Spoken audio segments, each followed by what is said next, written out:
केंद्र सरकार ने बुधवार सुबह पॉपुलर फ्रंट ऑफ इंडिया यानी पीएफआई को 5 साल के लिए बैन कर दिया है। पीएफआई के अलावा 8 और संगठनों पर भी कार्रवाई की गई है।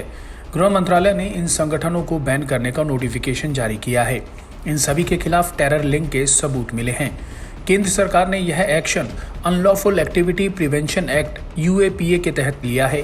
सरकार ने कहा कि पीएफआई और उससे जुड़े संगठनों की गतिविधियां देश की सुरक्षा के लिए बड़ा खतरा हैं। पीएफआई से जुड़े इन संगठनों पर भी प्रतिबंध लगा है, जिनमें Rehab India Foundation, RIF, Campus Front of India, CFI, All India Imam Council, AIIC, National Confederation of Human Rights Organisation, NCHRO, National Women's Front, Junior Front, Empower India Foundation, Rehab Foundation. वहीं सरकार ने ban लगाने की कुछ वजहें बताई हैं, जिनमें PFI और इससे जुड़े संगठन गैर कानूनी गतिविधियों को अंजाम दे रहे थे।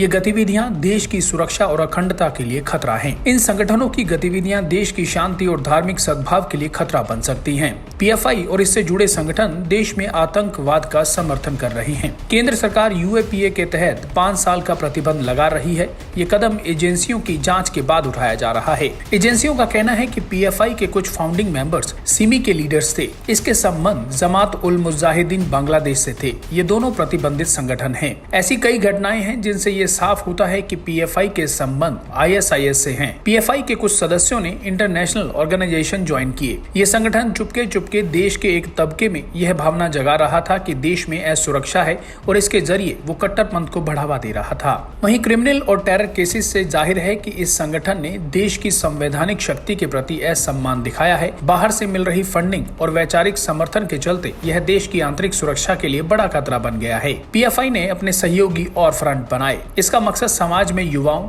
छात्रों, महिलाओं, इमामों, वकीलों और कमजोर वर्गों के बीच पैठ बढ़ाना था। इस पैठ बढ़ाने के पीछे पीएफआई का एकमात्र लक्ष्य अपनी मेंबरशिप, प्रभाव और फंड जुटाने की क्षमता को बढ़ाना था। एनआईए, ईडी और राज्यों की पुलिस ने 22 और 27 सितंबर को पीएफआई और इससे जुड़े संगठनों पर ताबड़तोड़ छापेमारी की थी। पहले राउंड की छापेमारी में 106 पीएफआई से जुड़े लोग गिरफ्तार हुए। 27 सितंबर को दूसरे राउंड की छापेमारी में 250 पीएफआई से जुड़े लोग गिरफ्तार हुए या हिरासत में लिए गए। जांच एजेंसियों को पीएफआई के खिलाफ पर्याप्त सबूत मिले हैं। इसके बाद यह कार्रवाई की गई है। साल 2006 में मनीता नीति पसाराई और नेशनल डेवलपमेंट फंड नामक संगठन ने मिलकर पॉपुलर फ्रंट इंडिया यानी पीएफआई का गठन किया था।